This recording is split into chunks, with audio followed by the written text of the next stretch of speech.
જેવી કાકડિયા, ધારાસભ્ય ધારી.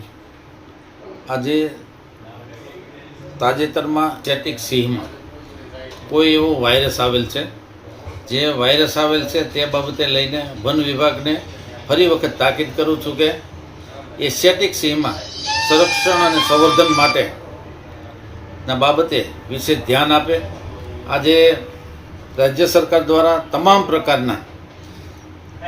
પ્રકારની સુવિધાઓ જ્યારે વન વિભાગને આપવામાં આવે છે, ત્યારે એવા કોઈ કારણોસર આવા બનાવો બને એ વ્યાજબી નથી.